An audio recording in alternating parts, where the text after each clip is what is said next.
विद्यार्थी मित्रों, मैं वीरेंद्र मिश्रा आपका हार्दिक स्वागत करता हूं। विषय हिंदी, पुस्तक क्षितिज भाग 2, कक्षा 10। विद्यार्थी मित्रों, गद्य खंड में नया पाठ आरंभ करना है, जिसके अंतर्गत पाठ नंबर जो है वह 15वां है। महावीर प्रसाद द्विवेदी जी लेखक का परिचय प्राप्त करें।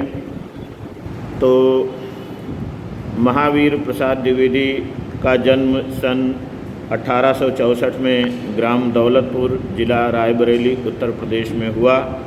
परिवार की आर्थिक स्थिति अच्छी न होने के कारण स्कूली शिक्षा पूरी कर उन्होंने रेलवे में नौकरी कर ली।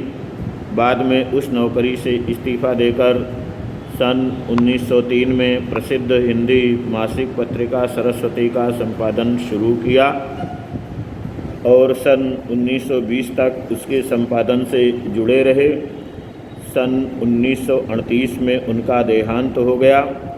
महावीर प्रसाद द्विवेदी केवल एक व्यक्ति नहीं थे, वह एक संस्था थे जिससे परिचित होना, हिंदी साहित्य के गौरवशाली अध्याय से परिचित होना है।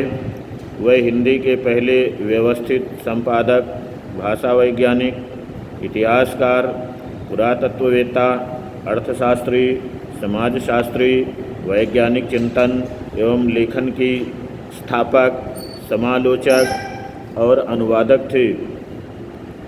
विद्यार्थी मित्रों, उनकी प्रमुख कृतियां हैं रसज्ञ रंजन, साहित्य सीकर, साहित्य संदर्भ, अद्भुत आलाप, निबंध संग्रह हैं ये। संपत्ति शास्त्र उनकी अर्थशास्त्र से संबंधित पुस्तक है। महिला मोद महिला उपयोगी पुस्तक है।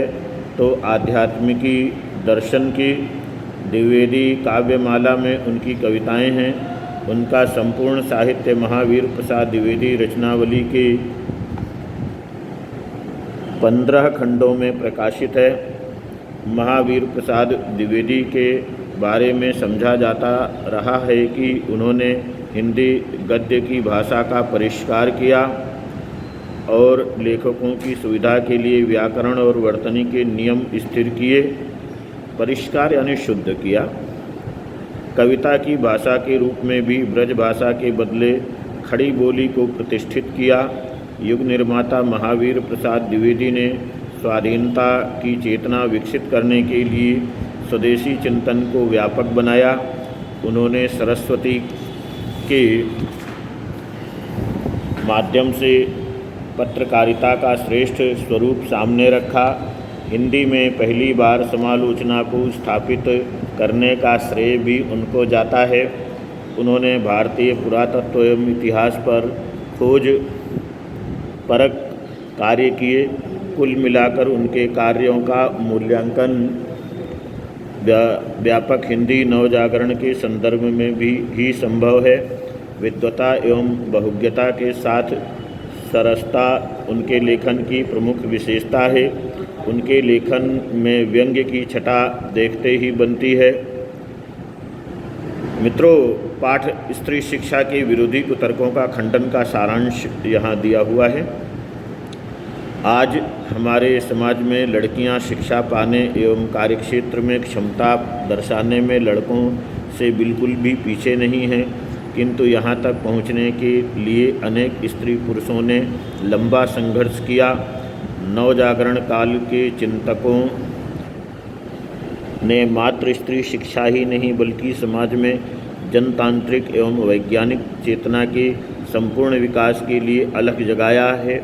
द्विवेदी जी का ये लेख उन सभी पुरातनपंथी विचारों से लोहा लेता है। लोहा लेना यानी टक्कर लेना, जो स्त्री शिक्षा को व्यर्थ अथवा समाज के विघटन का कारण मानते थे। इस लेख की दूसरी विशेषता यह है कि